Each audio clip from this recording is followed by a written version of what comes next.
وَلَقَدْ يَسَّرْنَا الْقُرْآنَ لِلذِّكْرِ فَهَلْ مِن مُّدَّكِرٍ نحمده ونصلي على رسوله الكريم أما بعد فأعوذ بالله من الشيطان الرجيم بسم الله الرحمن الرحيم رب اشرح لي صدري ويسر لي أمري واحلل عقدة من لساني يفقهوا قولي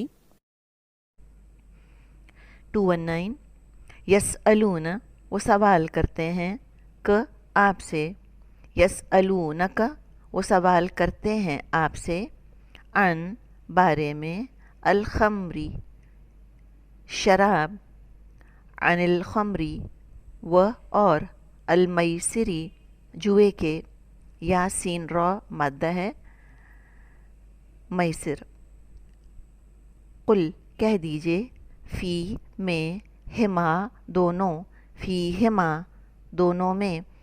اچھا ہما کو دیکھیے، آپ نے ہو پڑھا، ہی پڑھا، ہا پڑھا، ہم پڑھا، ابھی اسی کے خاندان کا یہ ہما آ رہا ہے، کہیں ہما لکھا ہوتا ہے، کہیں ہما لکھا ہوتا ہے، دونوں کا مطلب ایک ہی ہے۔ یہ ہما یا ہما تثنیہ کے لیے آتے ہیں، ڈیول کے لیے آتے ہیں، غائب کے لیے، تھرڈ پرسن ڈیول۔ فیہما اثم گناہ ہے، کبیر بڑا، و اور منافع کچھ فائدے، لیے، الناسی لوگوں کے، للناسی لیے لوگوں کے، و اور اسم گناہ، ہما دونوں کا، اسمہما گناہ دونوں کا، اکبرو زیادہ بڑا ہے، من سے، نفعی فائدے، ہما دونوں کے، من نفعہما فائدے سے دونوں کے۔ تو یہاں آپ نے ہما ہما آپ نے پڑھ لیا، آپ کو پتہ چل گیا کہ یہ تثنیہ کا ذکر ہے، دو کا ذکر ہے۔ وہ اور یسألون وہ سوال کرتے ہیں، آپ سے، یسألونک وہ سوال کرتے ہیں آپ سے، ماذا کیا، ینفقون وہ خرچ کریں، قل کہہ دیجئے، العفو زائد از ضرورت، قل العفو، کذالک اسی طرح، یبین واضح فرماتا ہے، اللہ اللہ، لیے، کم تمہارے، الآیاتی آیات کو، لکم الآیاتی لیے تمہارے آیات کو، لعل تاکہ، کم تم، لعلکم تاکہ تم، تتفکرون تم غور و فکر کرو۔ نحمده ونصلي على رسوله الكريم اما بعد فاعوذ بالله من الشيطان الرجيم بسم الله الرحمن الرحيم رب اشرح لي صدري ويسر لي امري واحلل عقدة من لساني يفقهوا قولي رب يسر ولا تعسر وتمم بالخير اللهم فقهنا في الدين اللهم اني اسالك علما نافعا ورزقا طيبا وعملا متقبلا رب زدنی علما یا مقلب القلوب ثبت قلبی علی دینک آمین یا رب العالمین۔ السلام علیکم ورحمۃ اللہ وبرکاتہ۔ اللہ سبحانہ و تعالیٰ کی توفیق اور اللہ سبحانہ و تعالیٰ کی رحمت کے ساتھ ہم اپنے لیسن سورۃ البقرہ کی آیت نمبر 219 کو مختصر تفسیر اور تزکیہ کے ساتھ دیکھیں گے، اس نیت کے ساتھ کہ اللہ سبحانہ و تعالیٰ ہمیں اسے پڑھنے کے ساتھ ساتھ اس پہ عمل کرنے والا اور عمل کے ساتھ اسے دوسروں تک پہنچانے والا بنائے۔ اللہ سبحانہ و تعالی ہمیں اس کا حق ادا کرنے والا بنائے اور ہم بہترین سیکھنے والوں میں شامل ہوں، سمجھنے والوں پہ غور و فکر کرنے والوں پہ، تدبر کرنے والوں پہ، اپنی اصلاح کرنے والوں میں شامل ہوں، آمین۔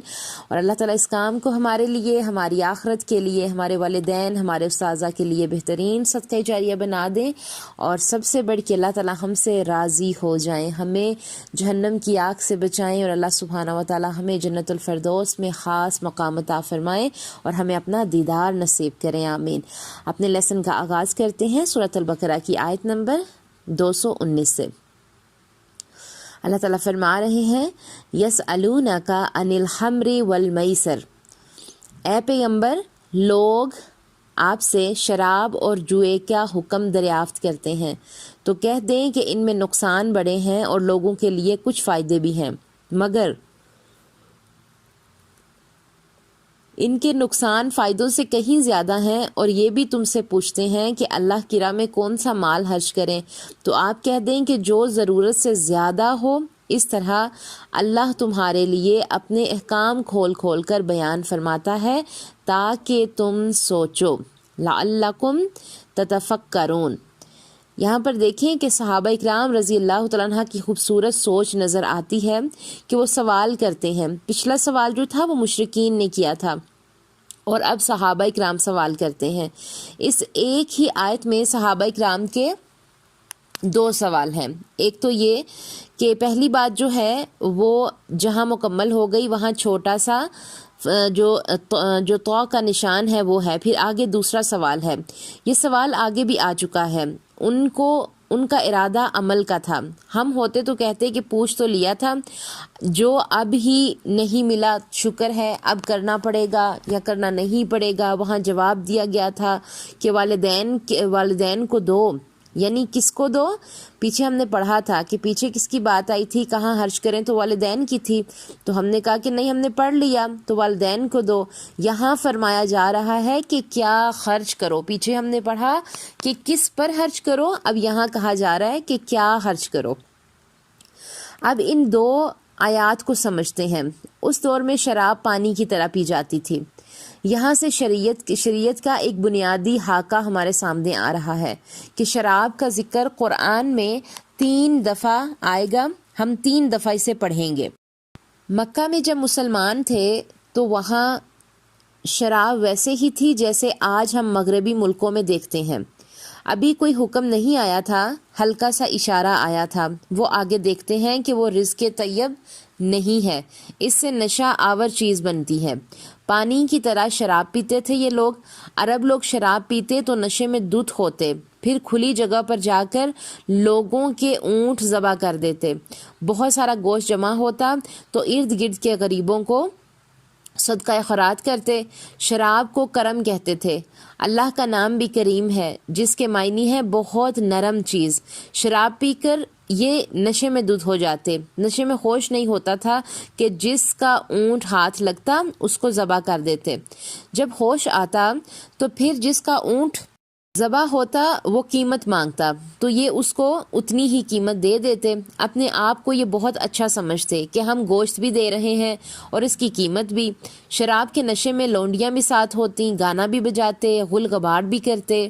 تو انسان کے جسم میں 2 ایسے جذبے ہیں کہ جس کو شراب دبا دیتی ہے۔ ایک ہے خوف، اللہ کا خوف کہ مجھ سے کوئی سوال ہوگا، ہر طرح کا خوف انسان بھول جاتا ہے، اور دوسری حیا۔ شراب کو خمر کہتے ہیں۔ عام طور پر ہم لوگوں کو خوف ہوتا ہے کہ ہم دوسروں کی وجہ سے وہ کام نہیں کرتے، دوسرا انسان کے ہوش گم ہوتے ہیں تو پھر حیا بھی ختم ہو جاتی ہے۔ شراب بے سدھ کر دیتی ہے۔ نشے میں انسان سے کچھ بھی ہو سکتا ہے۔ مشرک بڑے خوش ہوتے کہ ہم شراب پی کر نیکی کا کام کرتے ہیں، غریبوں کو گوشت تقسیم کرتے ہیں۔ مشرکین مکہ اس بات پر فخر محسوس کرتے۔ اللہ تعالیٰ نے فرمایا کہ تھوڑا سا فائدہ ہے لیکن بہت بڑا گناہ۔ کیا آپ کے ذہن میں کچھ آیا کہ چیریٹی کے نام پہ ناچ گانا، فیشن شوز، بڑے بڑے ڈنر، مکس پارٹیاں کرنا، گندی اور بے حیائی کی حرکتیں کرنے کے بعد کہہ دیا کہ ہم یہ جو پیسہ ہے، یعنی کہ کوئی فیشن شو کیا اور بڑے بڑے ڈنر کیے، پھر کیا کیا، ناچ گانے کا کوئی شو ہوا، پھر ہم کہتے ہیں کہ یہ جو شو ہوا یہ چیریٹی کے نام پہ ہوا ہے، تو یہ جو پیسے ہیں اس سے جو رقم آئے گی وہ ہم کسی مریض کو دیں گے اور کسی کا بھلا کریں گے۔ یہ جو اللہ تعالیٰ نے فرمایا کہ اس میں تھوڑا فائدہ لیکن گناہ بڑا ہے۔ کیا ہمارے مسلمانوں کو ابھی یہی رجحان نہیں ہوتا جا رہا کہ زلزلہ زدگان کی مدد کے لیے فلاں اداکار کا ڈانس دیکھیں، فلاں سنگر کے گانے سنیں، خواہش اپنے نفس کی پوری کریں، پھر کہتے ہیں کہ دیکھو ثواب بھی تو ہو رہا ہے کہ ہم نے یہ رقم زلزلے والوں کو، یا کہیں سیلاب آ گیا یا کچھ بھی کہیں ضرورت پڑی تو وہاں پر رقم لگا دی ہے۔ یہ ہیں آج کے دور کے لوگوں کے بہانے۔ اللہ تعالیٰ فرماتے ہیں کہ اپنا فائدہ اپنے پاس رکھو، معاشرے کو خراب نہ کرو، سوسائٹی میں بے حیائی اور گناہ کے دروازے نہ کھولو۔ آج کل یہی بہانے لوگ فلمیں دیکھنے کے لیے کرتے ہیں. سبق ملتا ہے کہ فائدہ ہوتا ہے. سچ بتائیں کتنی لڑکیاں فلم دیکھ کر نیک بن گئیں. کیا کبھی ایسا ہوا کہ کوئی ڈرامے میں اتنی جو ان کے نزدیک بہت بڑی سٹوریز دی جاتی ہیں، کیا جی اس سے سبق مل رہا ہے؟ تو یاد رکھیں جو ہماری زندگی کے آس پاس کتابیں ہوتی ہیں نا، ہماری نانی دادی کی شکل میں، ہمارے ماں باپ کی شکل میں، ہمارے رشتہ داروں کی شکل میں، جس انسان نے ان رشتوں سے سبق نہیں لیا وہ انسان فلموں سے ڈراموں سے سبق نہیں لے سکتا. یہ صرف شیطان کے بہانے ہیں انسان کو پھسلانے کے. کتنی عورتوں نے فلم دیکھ کر اپنا گھر بسا لیا؟ کبھی ایسا ہوا؟ نہیں ہوا. زیادہ تر لوگ یہ ڈپریشن لے کر ہی اٹھتے ہیں کہ فلم میں تو ایسے ہوتا ہے، ہمارے کوئی نخرے نہیں اٹھا رہا، ہمیں پھول اور تحفے نہیں مل رہے. تو زندگی کا اصول بنا لیں کہ جس چیز میں تھوڑا فائدہ ہو اور زیادہ گناہ ہو وہ کبھی فائدہ مند نہیں ہوگی. اپنے آس پاس سے سبق لیں، اپنے اچھے رشتہ داروں سے. کوئی بھی رشتہ دار جس میں کوئی اچھی چیز ہے، خواہ آپ کو وہ جتنا بھی ناگوار کیوں نہیں گزر رہا، لیکن اس میں ایک خیر ہے، اس خیر کو آپ کوشش کریں کہ اپنے اندر لے کے آئیں. اس کی برائی کو نہیں لینا، اس کی خیر کو لینا ہے. یہ فلمیں ڈرامے ہمیں سبق نہیں دیتے. یہ شراب کے بارے میں پہلا حکم ہے، دوسرا حکم ہے سورہ نساء میں، اور تیسرا حکم سورہ مائدہ میں ہم پڑھیں گے. کچھ لوگوں نے یہ حکم سن کر شراب چھوڑ دی. کچھ لوگوں کو صرف اشارہ چاہیے ہوتا ہے.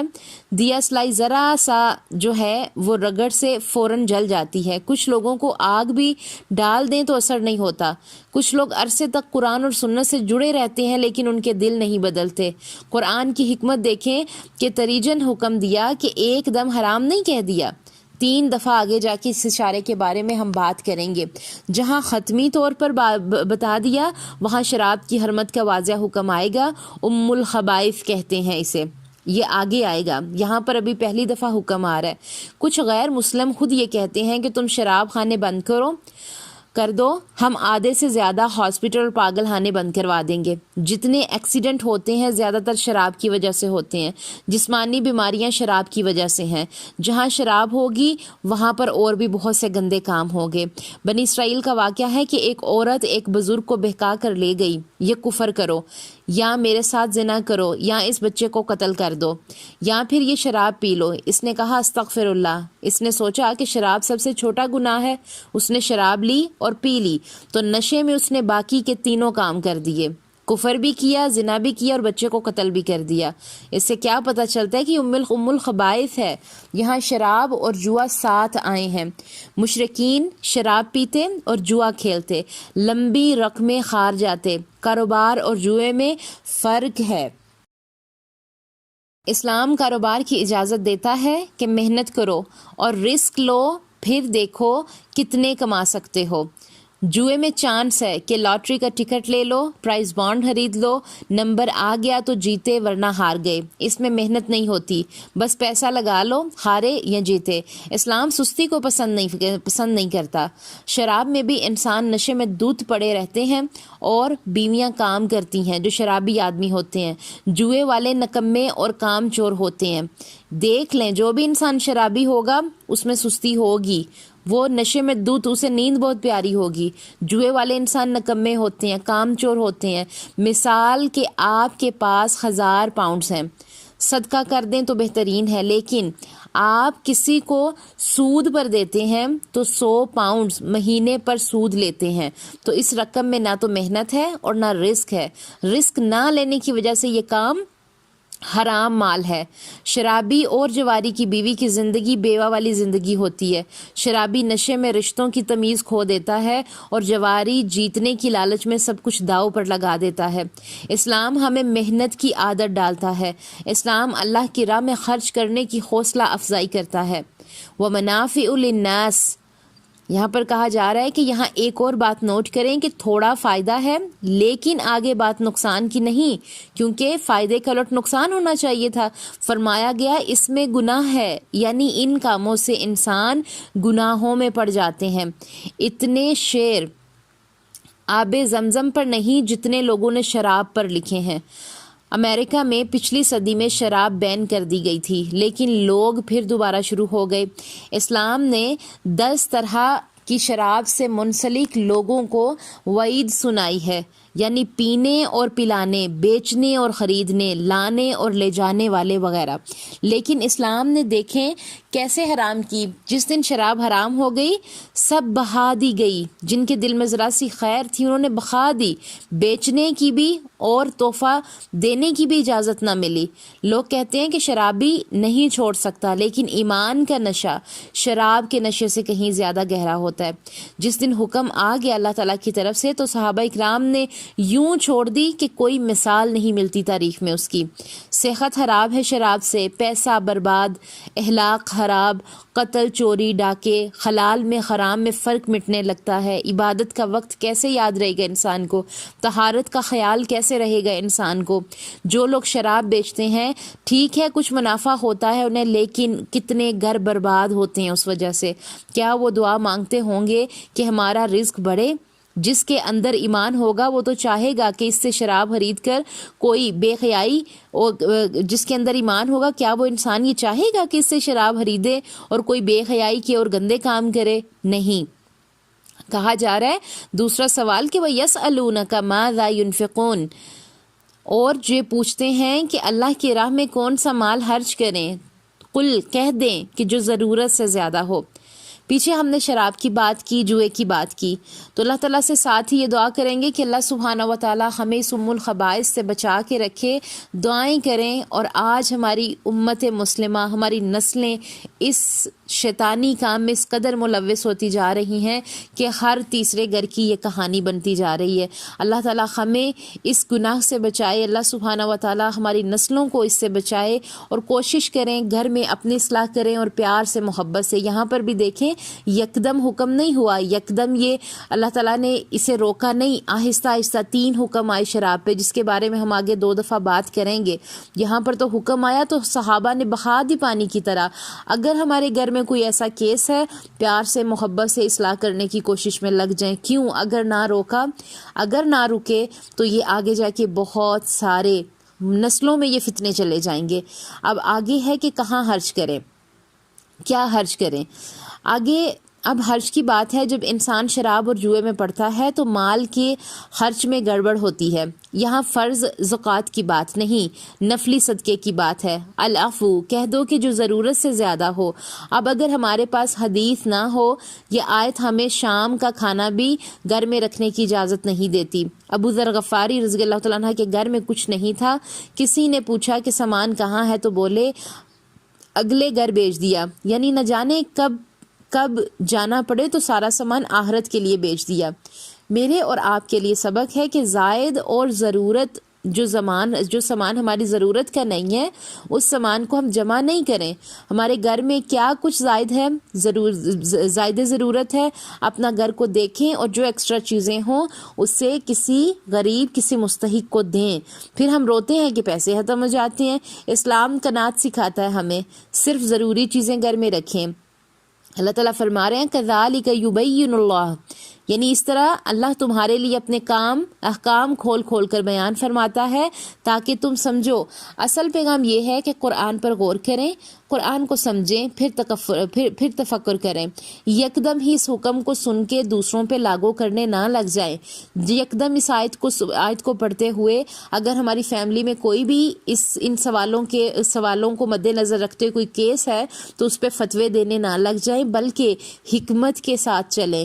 اسلام ایک پاکیزہ معاشرہ کی بنیاد رکھتا ہے، ہمیں ذہنی اور جسمانی طور پر مضبوط دیکھنا چاہتا ہے، صحت اور اخلاق کو بگاڑنے والی چیزوں سے روکتا ہے، عقل کو ختم کرنے والی چیزوں سے روکتا ہے۔ آسان زندگی یہ ہے کہ اپنے آپ کو ہلکا پھلکا رکھیں، یعنی کہ مومن غور و فکر کرتا ہے، ہوش مند انسان ہے، عقل مند ہے، سادھو بنا نہیں بیٹھا رہتا۔ مومن ایک ہوشیار انسان ہوتا ہے، مومن ایک تیز انسان ہوتا ہے جس کی نظریں اپنے آگے پر ہوتی ہیں، اپنے اللہ تعالیٰ پر ہوتی ہیں۔ وہ نفع و نقصان دیکھتا ہے اور اللہ سبحانہ و تعالیٰ پہ نظر رکھتے ہوئے اللہ تعالیٰ کی مدد طلب کرتا ہے۔ اللہ تعالیٰ سے ہم دعا کریں گے کہ اللہ سبحانہ و تعالیٰ ہمیں اس آیت کی روشنی کو سمجھتے ہوئے اس کے احکامات پر پورا اترنے والا بنائے، اور ہم بہترین مائیں بنیں، بہترین بہنیں بنیں، بہترین بیٹیاں بنیں، اور اللہ سبحانہ و تعالی ہم سے بہترین کام لے. اور یہ کب ہوگا؟ جب ہم اپنی اصلاح خود کریں گی. ہم نے اگر اپنے مردوں کو بدلنا ہے تو ہمیں سب سے پہلے خود کو بدلنا پڑے گا. اگر ہم نے اپنے شوہر کو، اپنے بیٹے کو، اپنے باپ کو، کوئی بھی ایسا رشتہ جو ہے ہمارے آس پاس ہے جو کہ ہمیں لگتا ہے جسے اصلاح کی ضرورت ہے، تو ہم اس پہ فتوے جاری نہیں کریں گے، بلکہ ہم بہترین نمونہ بنیں گے. ہم عمل کر کے دکھائیں گے اور پھر انشاءاللہ ہمیں دیکھتے ہوئے اللہ تعالیٰ کی مدد بھی انشاءاللہ ہمیں پہنچے گی. ہم دعائیں کریں گے، تب انشاءاللہ وقت کے ساتھ ساتھ بہت سی چیزیں بہتر ہوتی جائیں گی. اللہ تعالیٰ ہماری تمام تر مشکلوں کو، پریشانیوں کو آسانیوں میں بدلے. اللہ سبحانہ و تعالیٰ ہم سے راضی ہو اور ہمیں بہترین عمل کرنے والا مسلمان بنائے. آمین. ربنا تقبل منا انک انت السمیع العلیم وتب علینا انک انت التواب الرحیم. آمین یا رب العالمین. السلام علیکم ورحمۃ اللہ وبرکاتہ.